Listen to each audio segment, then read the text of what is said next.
Europe Soir. Coisa de uma forma fraquejar? Não. For all Americans. Если да, dalle istituzioni. Laurent Bazin sur Europe 1. Le Monde dans votre radio et dans toutes les langues. Ce sont les chroniques du Monde tous les soirs à 18h50, en l'occurrence 49. Bonsoir Sophie Larmoyer. Bonsoir Laurent. Direction la Nouvelle-Zélande pour commencer, où une enquête sans précédent vient d'être lancée, mais vraiment sans précédent. Il s'agit d'explorer une des zones d'ombre de l'histoire du pays, puisqu'on parle des abus dont les enfants maoris ont été victimes pendant 50 ans. Voilà, on parle de plus de 100 000 enfants qui ont été retirés à leurs parents à partir des années 50 et jusqu'à la fin des années 90. Ils étaient placés dans des institutions d'État. Ça pouvait être des orphelinats, des maisons de redressement, des asiles psychiatriques, également des foyers d'accueil. Et beaucoup d'entre eux ont été au minimum négligés, maltraités, voire souvent abusés, physiquement, sexuellement et psychologiquement.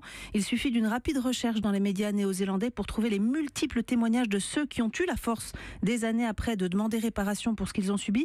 Par exemple, cet homme de 37 ans qui est passé de foyer en foyer, il en a connu 79 en 18 ans. Et ce qu'il raconte dans un livre, c'est notamment la faim, les coups, les abus sexuels, les humiliations, comme d'être obligé de manger des araignées. Pourquoi est-ce qu'on les retirait à leurs parents ? Alors, une criminologue a mené une enquête très poussée qui a montré que pour l'immense majorité de ces enfants, les faits pour lesquels on les a bouclés sont complètement dérisoires. Elle raconte qu'un garçon avait par exemple volé un crayon. Un autre, qui se confie dans la presse, raconte comment sa vie est complètement partie en vrille parce qu'il avait séché l'école, il avait 10 ans. La police l'attrape dans la rue, chez lui, il n'y a personne parce que sa mère travaille beaucoup. Et le voilà en institution pour 5 ans, battu, violé, terrorisé. La spirale, ça a ensuite été l'analphabétisme, la peur de l'autorité, l'alcool, la drogue. Beaucoup de ces victimes, vous le disiez, sont maoris.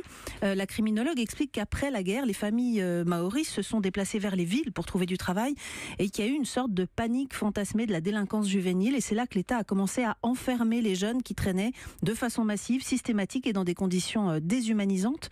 Et le préjudice est immense. Une juge a estimé dans un rapport que 40% des détenus néo-zélandais, donc incarcérés aujourd'hui, sont passés par ces soi-disant maisons d'aide sociale. Et la Nouvelle-Zélande n'avait jamais regardé ce passé en face ? Alors, un petit peu, parce que des plaintes ont été déposées par plusieurs centaines de victimes, mais des dossiers avaient disparu, les preuves de maltraitance avec. Alors, certains ont été indemnisés en moyenne à hauteur de 11 200 €, ce qui est dérisoire. Mais ça ne pouvait pas marcher. C'était la même administration qui était mise en cause et qui était chargée de trouver des solutions. Alors que cette commission d'enquête qui vient d'être mise en place, elle est indépendante, elle a le statut de commission royale, c'est-à-dire le plus haut niveau possible. On est dans le Commonwealth. Exactement, ouais. Le signal est très fort et il est à la hauteur de l'impact que ces abus ont eu sur des dizaines de milliers de vies. Merci Sophie. On va filer au Japon maintenant, où une autre enquête, pour le coup, secoue l'opinion. Elle concerne ceux qu'on appelle là-bas, comme chez nous d'ailleurs, les travailleurs pauvres. Bonsoir Bernard Delattre. Bonsoir. On parle de ceux qui gagnent si mal leur vie qu'ils n'ont pas les moyens de se loger, en l'occurrence même pas à l'hôtel. Donc, ils ont élu domicile dans les cybercafés.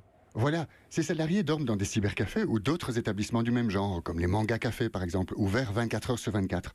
On peut y passer la nuit pour une dizaine d'euros, dans un box privé de quelques mètres carrés, avec un fauteuil relativement confortable, voire parfois un petit canapé. Il y a là aussi des douches, donc on peut se laver et trouver de quoi se faire un thé ou des nouilles instantanées. Ce que montre l'étude qui vient de sortir, c'est que la nuit, un quart des clients de ces établissements ne sont pas là pour se détendre ou pour dépanner, parce qu'ils ont raté le dernier train par exemple, mais parce qu'ils n'ont nulle part ailleurs où se loger. Ici, on appelle ces SDF les réfugiés des cybercafés. Combien ça représente de gens au Japon ?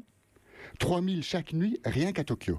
Mais à ce chiffre, il faut ajouter ceux qui dorment dans les fast-food ou dans les salles de repos des saunas, souvent ouverts 24 heures sur 24 ici. Et le phénomène existe dans toutes les grandes villes. Ultime alternative pour ces travailleurs sans domicile, le dortoir d'entreprise. C'est un lieu mis à disposition par l'employeur. Beaucoup de jeunes salariés pauvres y résident.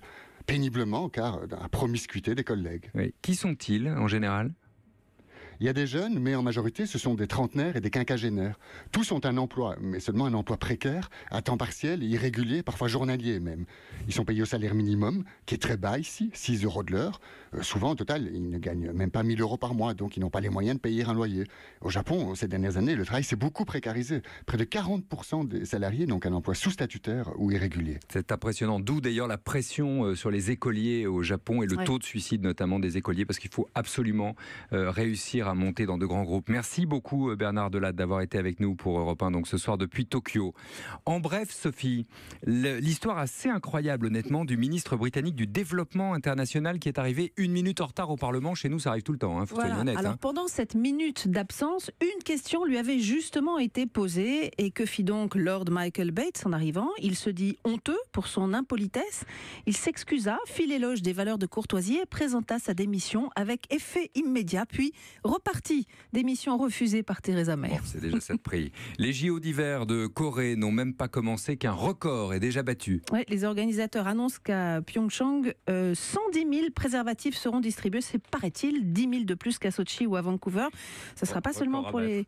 Ouais, ça sera pas seulement pour les athlètes. Il y en aurait beaucoup trop par personne. Des paniers seront déposés dans les toilettes pour hommes et pour femmes des villages olympiques, du centre de presse, du village des médias et des centres médicaux. On n'est jamais trop prudent. Voilà. Merci beaucoup. On va donc sortir couvert en Corée aussi. Merci beaucoup Sophie Larmoyer.